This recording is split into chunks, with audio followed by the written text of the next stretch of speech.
Today we're talking about the Lake Wobegon effect. What? Yes, Lake Wobegon. Remember the radio show? I know. Garrison Keillor. Well, Yeah. maybe somebody hasn't heard of it. Garrison Keillor was a comedian and an author, I guess, a writer. He was. And he had this radio show that they did it PBS. live. PBS. I think in a studio somewhere, but they had a live audience. But yeah, it was on PBS. And He was from Milwaukee or someplace, Yes. Minnesota. And anyway, it was a great show. It was very funny. And in Lake Wobegon, he described it was a fictional town. And they did a lot of little skits and stories around it. And they described the town as where all the women are strong, all the men are good looking, and all the children are above average. So, Does that sound familiar? this name, the Lake Wobegon effect, has been applied to a cognitive bias where we have this very human tendency to overestimate our capabilities. And it actually comes in a few flavors. Okay. So we do estimate ourselves. Okay, and this particular name was applied by some researchers that did a study in 2013. Okay. Okay, so obviously I've got some notes here. That's why I'm looking down. So when we compare ourselves to others, then this effect is also called the illusory superiority. We have an illusion of being superior, right? I know I am. And there are several positive illusions. A couple others are, they're all types of cognitive biases. Other names are the above average effect, also similar to the Lake Wobegon, right? The superiority bias, Aware leniency error, and the sense of relative superiority. So they're all, very similar. This has been studied a bunch. Cool. It's a bunch. So, when we compare ourselves to other people, it's this, tendency that we think we're better than them, we're above average. Okay? And then when we are comparing ourselves to some objective measure, then that overestimation has a different name. It's called the overconfidence effect. Then we're just overconfident. Okay. Okay? All right. So there's another one that's a well-known cognitive bias called the Dunning-Kruger effect. And there's been written about that as well. So that one is a case of where someone is in their low competence or low knowledge in a particular area, and because of that low knowledge, basically they don't know what they don't know, so they overestimate. Could we call that the bull effect? No, because it's not really making stuff up. There's a saying: a little bit of knowledge is a dangerous thing. Oh yeah. That's this. That's the Dunning-Kruger effect, where somebody knows just enough to be dangerous, as they say, and they think they know it all, or they think they know way more than they do, and so then they overestimate their knowledge. And a side effect of this is that they discount or dismiss true experts because they've overestimated themselves. Well, I know as much as he does. It's kind of like me saying, I know as much as a brain surgeon because I read a book. Okay, you've known people like I see you're smiling like family members need not apply. Because you're already there.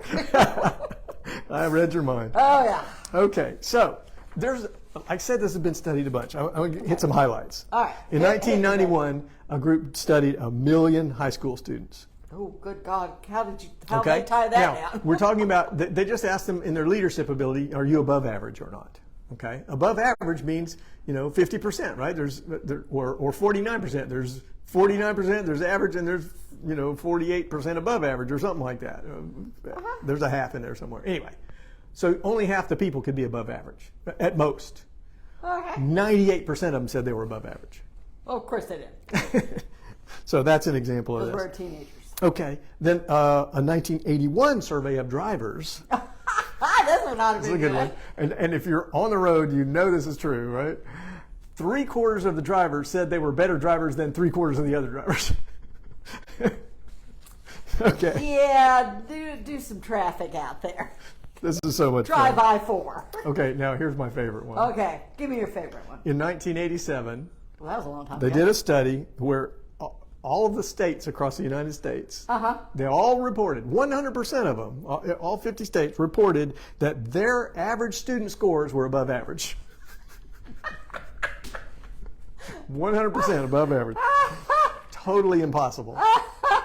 I can name off a couple of states right offhand. Everybody's above average in their own eyes is where we're coming to. So there was a college board survey, 829,000 high school seniors. There were different categories here, but what I really want to point out, the extreme of this, a full 25% of them thought that they were better than 99% of the others. So 25%. A quarter of 829,000 students thought that they were in the top 1%. So better than 99% of the others. So, yeah, to say it's well documented and very common is probably an understatement. Okay, so what are some things to watch out for? How can this trip us up? Oh, well, when you think you're pretty smart, you might be more likely to fall for a scam, to be fooled. Because you think, there's no way a smart person like me would fall for a scam, so this can't be a scam. Yeah, we've had that with family members too, haven't we? Yep, we'll stop right there. Right. Okay, investing. So I'm going to beat the stock market. Well, we have had family members on that one too. Only, the stock market is made up of a lot of people, right? And it's the average. So you got to be better than average to beat it, and way, way better than average.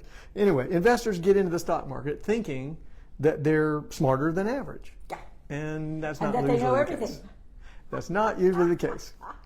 And in the workplace, hiring people that are interviewing others, hiring them, they overestimate their ability to pick a good performer, to make a good hire based on just a face-to-face interview.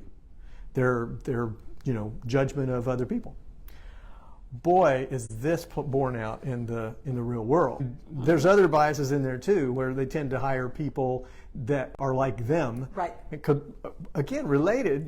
They think they're superior. So if somebody's like me, well, this is going to be a great hire. Right. And you wind up with this. Because you don't want anybody dumb. Well, some of them do, but anyway. Well, it's not a matter of smart and dumb, really. It's above average, and Okay. Is it that confidence? Is it confidence? Yeah, this whole thing is an overconfidence. It's an overestimation. Okay, Remember, overestimation. It was an overconfidence relative to a standard, overestimation relative to other people. But yes, it's just an overestimation. So, how do we avoid overestimating ourselves? Right. How do we do that, John? Well, tell me, please. We look for objective measures. How can I measure this, against something objective rather than just form an opinion based on how I feel? So you want externally verifiable? As much as possible, yes. If you can find something externally verifiable. And not your best friend.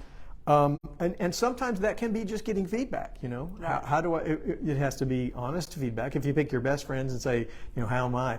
Oh, they're all going to say, you're wonderful. That's what I'm saying. Right? So it's got to be, it's got to be. And just another thing is the awareness of this. This is a case where awareness can help. Okay, it's not going to completely fix. It's not going to make it go away. Self-awareness or awareness of this bias. Okay. That when you know that there's a strong tendency to overestimate yourself, then when you're estimating yourself, maybe you'll dial it back a little bit. Maybe you'll dial it back from overestimating to average, reasonable. I like reasonable better than average. Yeah, average. Well, right. Average is an average. True. It's the middle slice. Is that subjective or somewhat? It can be subjective. It can be objective, right? Depends on what's being measured and how it's being measured. True. Okay, so basically, practice humility. Remember that there's a tendency to overestimate yourself.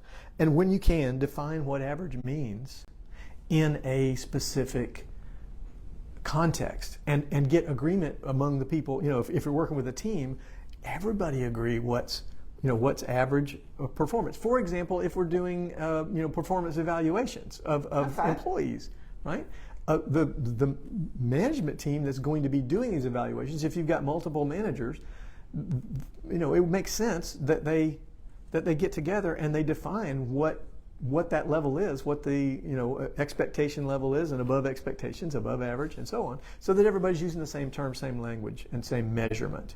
I guess in a big company, you might have multiple managers in the same department. Right. Well, if one manager is using a completely different scale than another, yeah, that's like teachers in a school, right. it's very subjective. There was a study about this about teachers as well as students. I didn't get to that. But and so lastly, there is an opposite bias to this, and it's called the worse than average effect. Okay. And that comes up obviously much less often because we tend to overestimate ourselves. But in certain situations where we perceive that the odds of success are very low, for example, like riding, our ability to ride a unicycle, to just go out there and start riding, okay? Or our ability to live past 100. If we perceive that as a very low probability, then we tend to look at ourselves as below average. Or there's a I'm below average on the bias. unicycle for sure. Okay. I hope I am on the 100-year-old too. So that is the Lake Wobegon effect. I hope this has been entertaining and educational, and we will see you in another video. Bye. Thanks for joining us. Bye.